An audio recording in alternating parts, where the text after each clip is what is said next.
Hi, I'm Adam Brooks Weber. This is The Merry Mystic, and I'm glad you're here. Today I'm beside the Tobacco River, which has gone back down inside its banks 2 days ago. It was flooded, and I would be up to my shins where I'm sitting now. It's made me think of some poetry that I'd like to share with you. First, Kubla Khan by Samuel Taylor Coleridge. In Xanadu did Kubla Khan a stately pleasure dome decree, where Alph the sacred river ran through caverns measureless to man, down to a sunless sea. So twice 5 miles of fertile ground with walls and towers were girdled round, and there were gardens bright with sinuous rills where blossomed many an incense-bearing tree. And here were forests, ancient as the hills, enfolding sunny spots of greenery. But oh, that deep, romantic chasm which slanted down the green hill athwart a cedern cover, a savage place, as holy and enchanted as ere beneath the waning moon was haunted by woman wailing for her demon lover. And from this chasm with ceaseless turmoil seething, as if this earth in fast, thick pants were breathing, a mighty fountain momently was forced, amid whose swift, half-intermitted burst huge fragments vaulted like rebounding hail, or chaffy grain beneath the thresher's flail. And midst these dancing rocks, at once and ever, it flung up momently the sacred river. 5 miles meandering with a mazy motion, through wood and dale the sacred river ran, then reached the caverns, measureless to man, and sank in tumult to a lifeless ocean.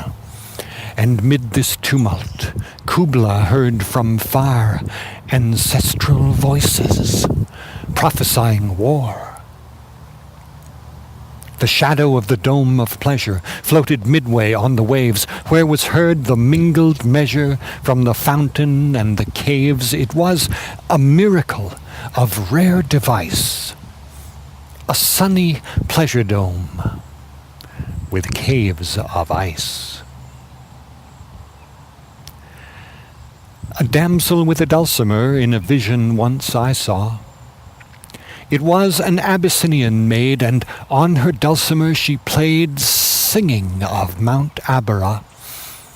Could I revive within me her symphony and song, to such a deep delight would win me, that with music loud and long I would build that dome in air, that sunny dome, those caves of ice, and all who heard should see them there, and all should cry, beware, beware, his flashing eyes, his floating hair. Weave a circle round him thrice, and close your eyes in holy dread, for he on honeydew hath fed, and drunk the milk of paradise.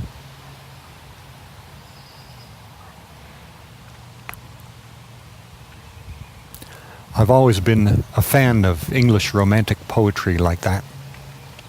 I love that poem because of the emotion in it, because of the way it moves from mood to mood, the way it gives voice to some of the moods of nature.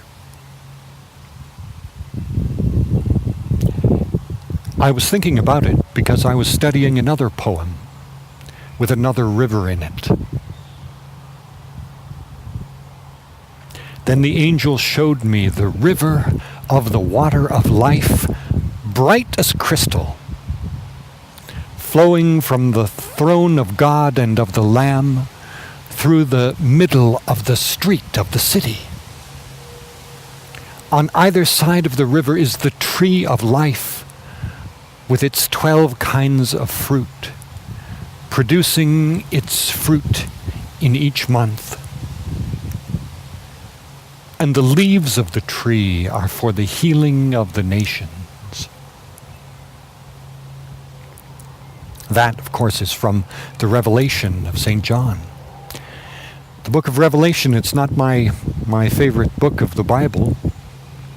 It's hard to preach on because so many people have decided that it is some kind of occult prediction about the future, and that if we could only decode it properly, we would know the events and the timing of the foreordained end of the world. I don't think the book of Revelation is anything like that, but it is beautiful poetry, and it does have poetic truths in it, and it's well worth reading.